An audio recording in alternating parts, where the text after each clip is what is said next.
ago this man stepped out on faith. It was not long ago this man began to preach the infallible word of God. He has preached at Grace Bible Church of Central Florida, the Orlando Rescue Mission, social media sites, and other areas in Orlando, Florida, and now he has arrived here in Orange County Corrections Department.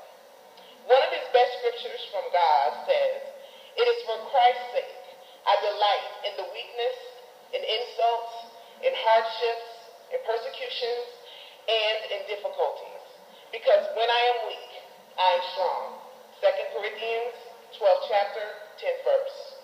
You all know him as Rodney Law, but I know him as Travis.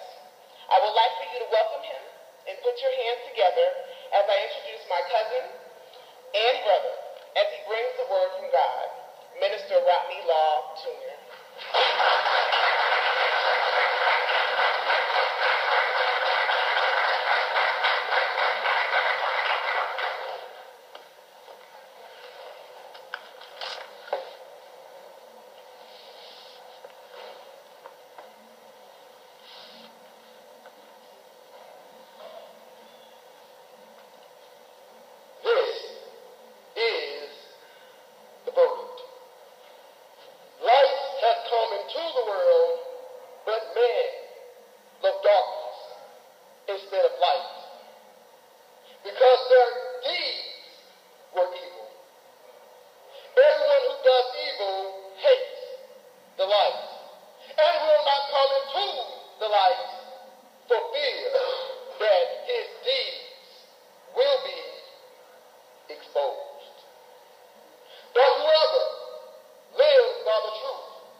For the Lord detests a perverse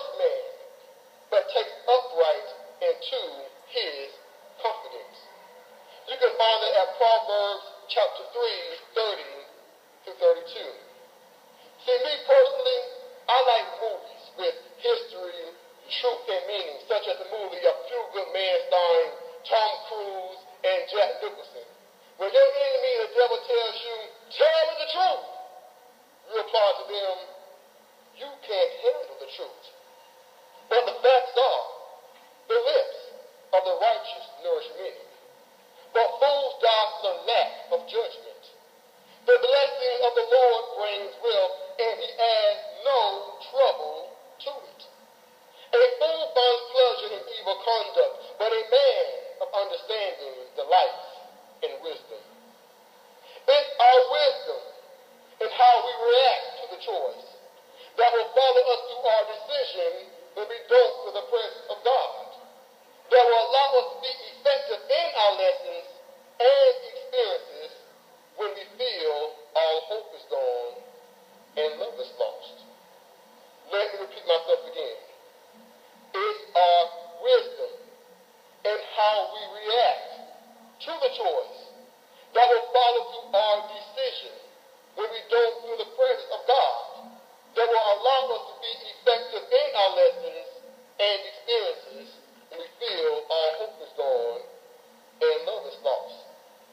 James 1, chapter 5 through 8 says, if any of you lacks wisdom, he should ask God, who gives generously to without finding fault, and it will be given to him. But when he asks, he must believe and not doubt. Because he who doubts is like a wave of the sea, blown and tossed by the wind. That man should not think he will receive anything from the Lord. That man is a double-minded man, unstable in all he does. During the trial of David, the servant of the Lord spoke to the Lord these words of this song, that the day of the Lord delivered him from the hand of his enemies and the hand of Saul. He says, I love you, Lord. O Lord, my strength. The Lord is my rock, my fortress, and my deliverer. My God is my rock, in whom I take refuge. He is my shield and the horn of my salvation, my stronghold. I call to the Lord, who is worthy to be praised, and I am saved from my enemies. Psalms 18, 1-3. It's clear and it's known. Sometimes you feel you should give up just because you haven't given yourself a chance what you experience within. But I'm going to ask you 3 questions. Only 3 questions, and just keep it real. You don't have to tell anyone besides you. But question 1. What if you died today? What would be your verdict?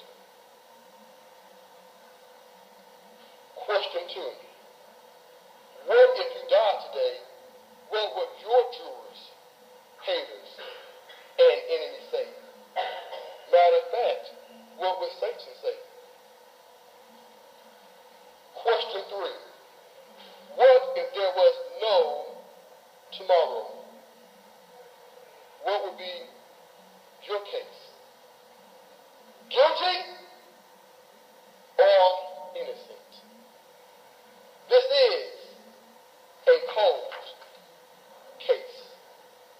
Now, brothers, if I come to you and speak to you in tongues, what good will I be to you unless I bring you some revelation, knowledge, or prophecy, or word of instruction?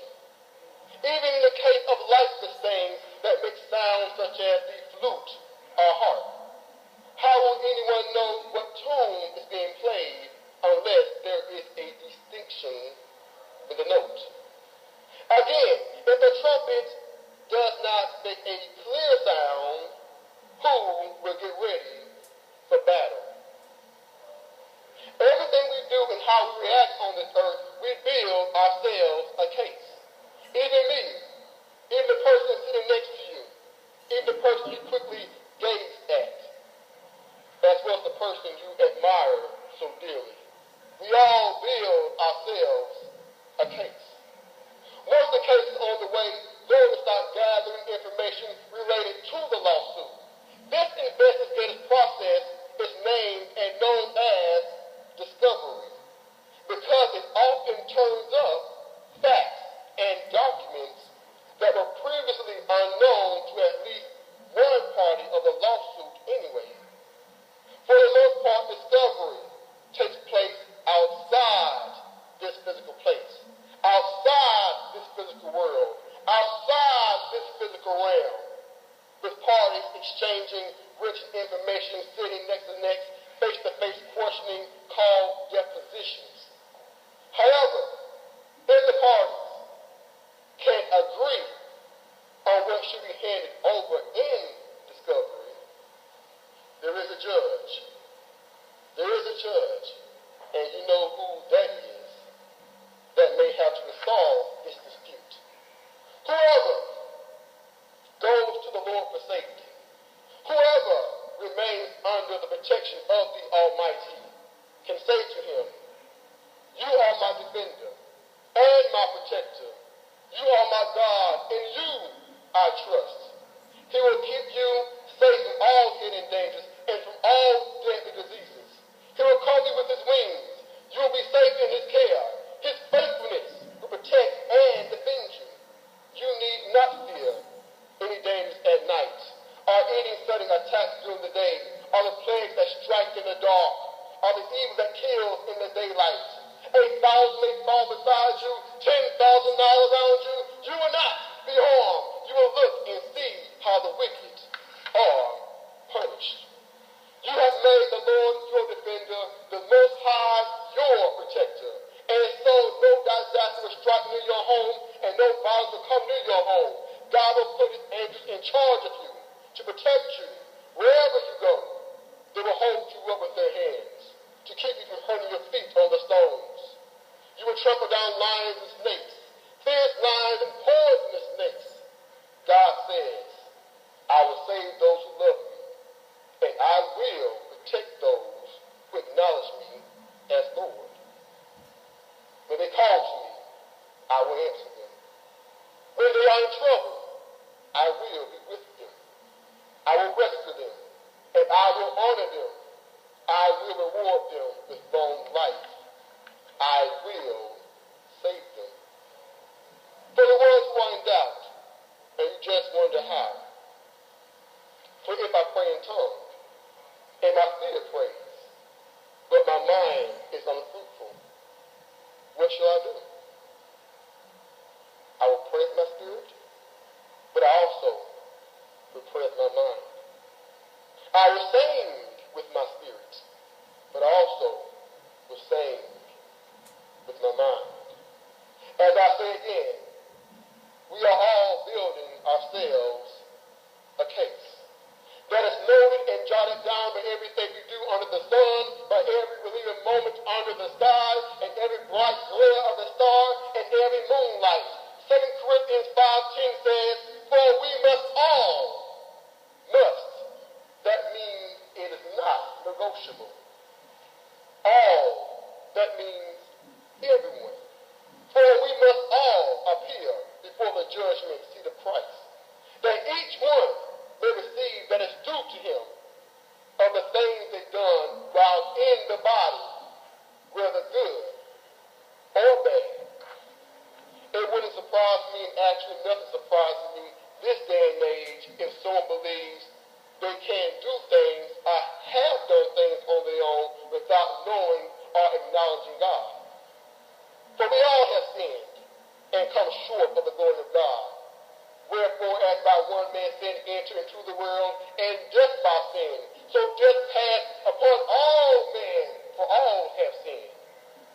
It's because of our trials, of our case, we have this grace. It's because of our jurors, of our past. He has and will continue to forgive us. It's because of our prosecutor saying we are guilty, when God says that my child, they're innocent. It's because of his blood that he has forgiven our sins.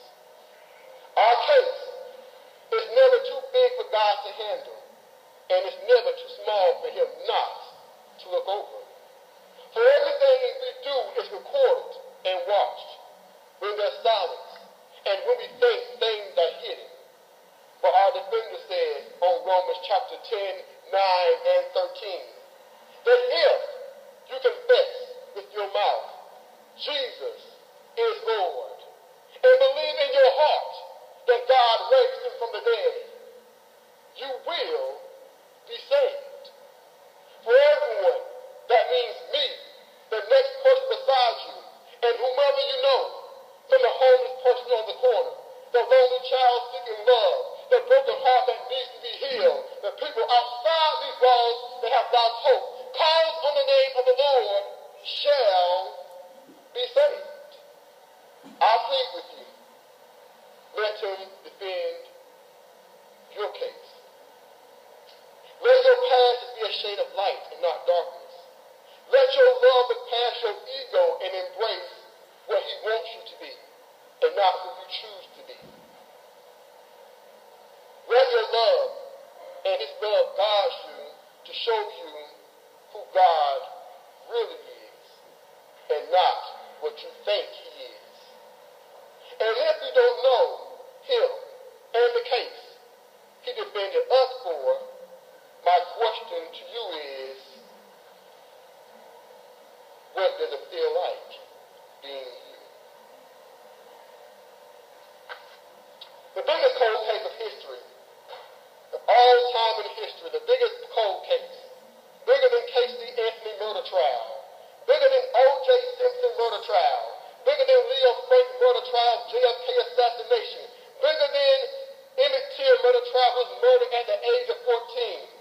The most horrific, dreadful, awful, frightful, shocking, gruesome, gory, sickening, and unspeakable trial that's recorded of all time and true of all time in history is when his haters asked, "Are you the king of the Jews?" The defendant replied, "Is that your own idea? Or did others talk to you about me?" So his haters asked, I can see them say this in a sarcastic way, "So, you're the king?" The defendant replied, "You are right in saying I am king. In fact, for this reason I was born, and for this I came into the world to testify the truth. Everyone on the side of truth listens to me. What is truth?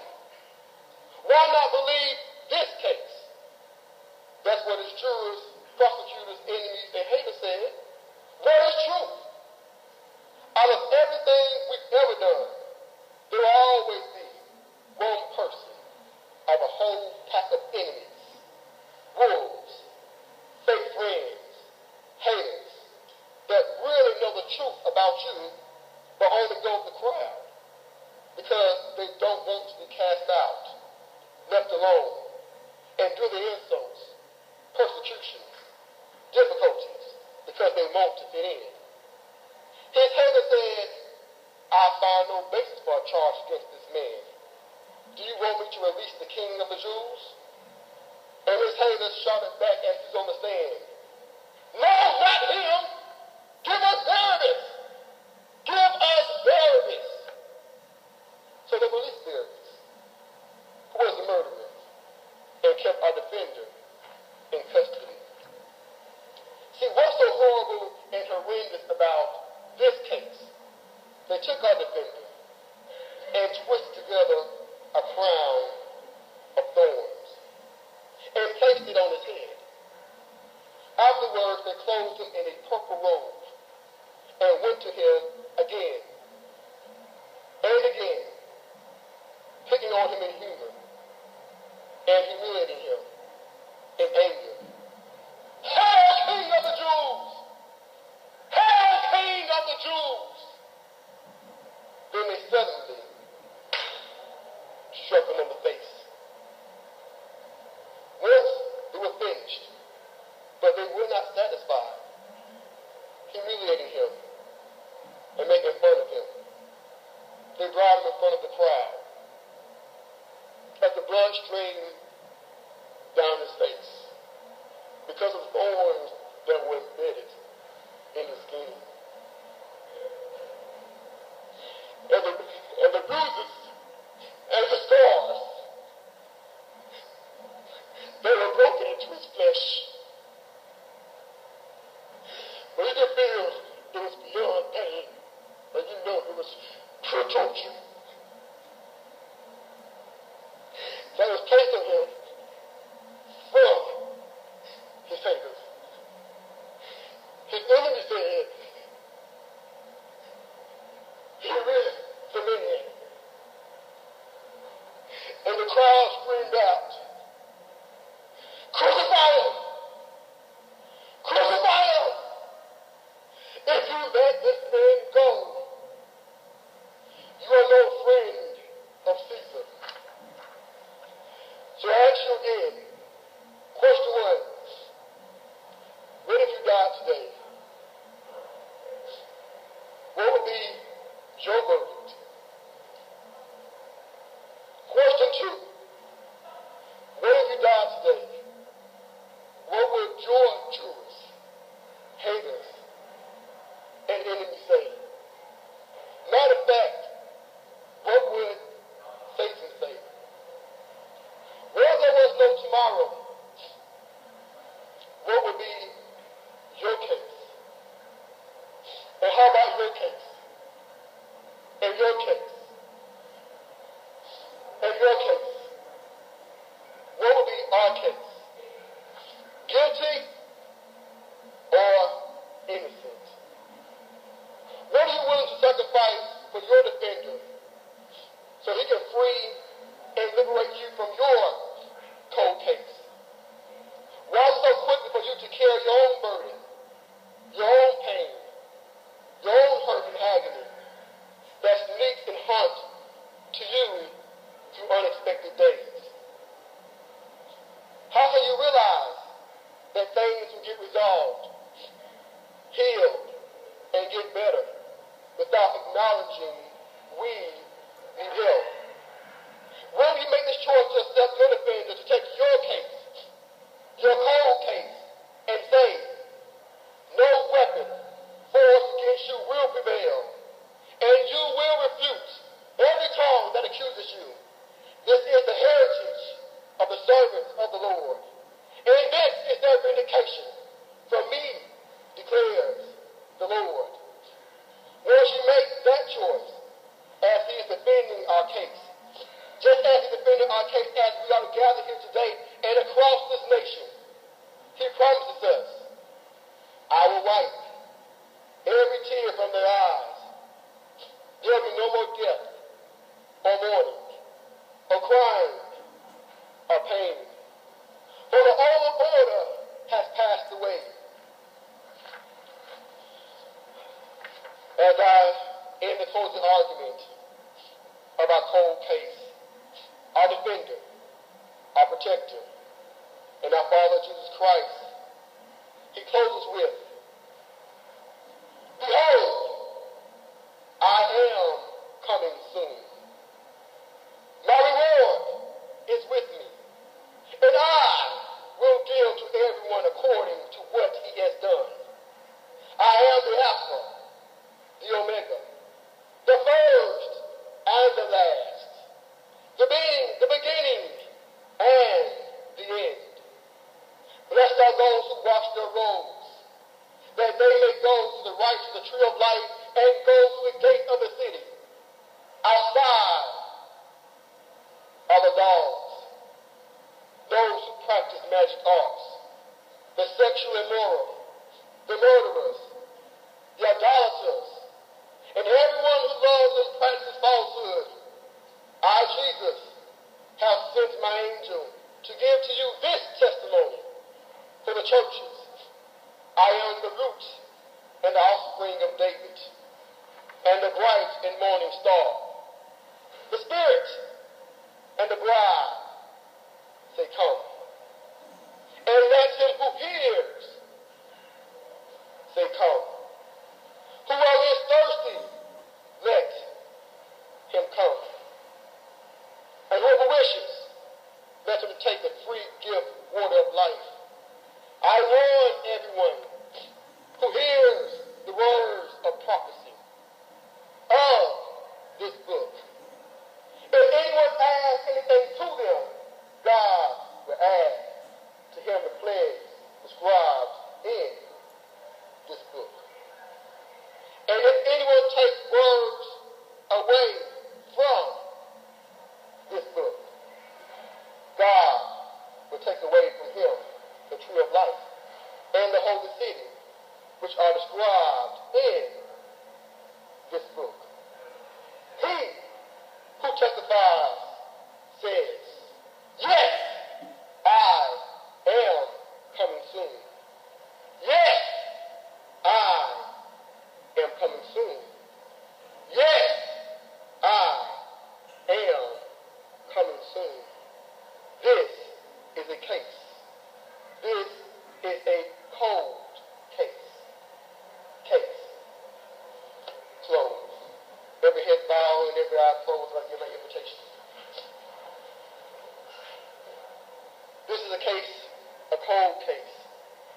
Let the Lord liberate you and free you from your cold case. Let him take down the burden for you that you cannot carry. Give your life to him. It's entirely up to you. This has nothing to do about the person next to you. It has nothing to do about what you're living 2 days now. It has everything to do about eternity.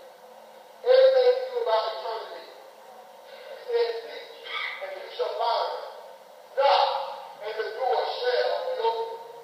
That him you should confess with your mouth that Lord is Jesus. And believe that he came from the dead, and God raised him from the dead. Shall be saved. For whosoever shall call upon the name of the Lord shall be saved. If you believe Jesus died upon your sins, repeat this prayer with me. Dear Jesus, I know I am a sinner. I believe you died for my sins. And God raised you from the dead. Forgive me of all my sins. Come into my heart today and live forever. Give me a home in heaven when I die. Help me to obey you. I mean this prayer with all my heart. In Jesus' name, amen. Make sure you guys read the Bible every day. Don't believe in the Bible.